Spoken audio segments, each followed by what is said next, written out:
Francis of Assisi was a man transformed by vision and faith, a symbol of profound humility, devotion, and the joy found in simplicity. Born in 1181 into wealth and comfort, he was the son of a wealthy cloth merchant in Assisi, Italy. Like many young men, he was drawn to revelry and dreams of knightly glory. Yet, Francis' path would veer sharply after a series of profound spiritual experiences that opened his heart to an intense, almost radical form of compassion and humility. After a brief imprisonment during a regional war, he returned to Assisi, where he endured a crisis of conscience. In an act of defiance and conviction, he renounced his father's wealth, publicly stripping off his fine clothes and dedicating himself wholly to a life of poverty.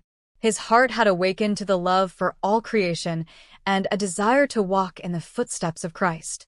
He took to living among lepers and the destitute, embodying a deep empathy for the downtrodden, which resonated with those around him.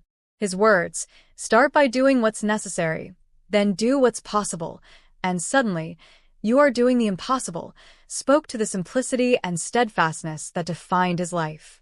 This message, relevant then and now, reminds us that change often begins in small acts, especially in a world overwhelmed by complex problems. Francis' teachings emphasized humility, peace, and the interconnectedness of all living things. He saw creation as a mirror of God, referring to animals and elements as brother suns and sister moon, an outlook that resonates with today's environmental consciousness. His love for animals and nature made him an early advocate for a harmonious relationship with the natural world, a message modern society needs as we face environmental degradation and climate change. In September 1224, 2 years before his death, Francis experienced a mystical event known as the Stigmata, where he bore marks resembling the wounds of Christ's crucifixion on his hands, feet, and side.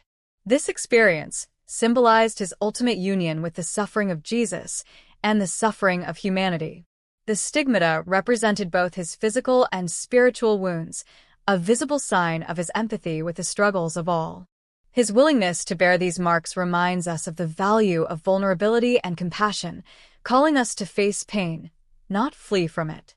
Today, in a world where struggles with mental health, grief, and disconnection are pervasive, the lesson from Francis is that healing often involves embracing and understanding our pain rather than avoiding it. Francis' simplicity also challenges our modern-day attachment to material wealth and status. In a world captivated by consumerism, his message, "It is in giving that we receive," echoes as a counterpoint to self-centered living. This teaching asks us to find joy and purpose not in what we amass, but in what we give to others. Acts of kindness, even small gestures, can transform not only the lives of others but also our own, as we realize our shared humanity. As he once said, "Lord, make me an instrument of your peace." This prayer, attributed to him, has guided countless people through times of war, poverty, and spiritual hardship. It is a reminder that peace, while elusive, begins within each of us.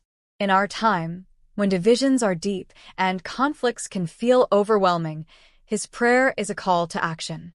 It asks us to sow love where there is hatred and to strive for peace where there is discord.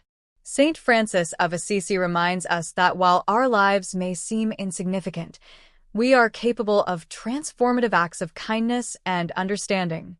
His life, rich in humility and compassion, serves as a reminder that, despite the struggles and trials of the world, we can choose a life of meaning. And as he taught, by lifting others, we ultimately lift ourselves. Thanks for listening. Nate.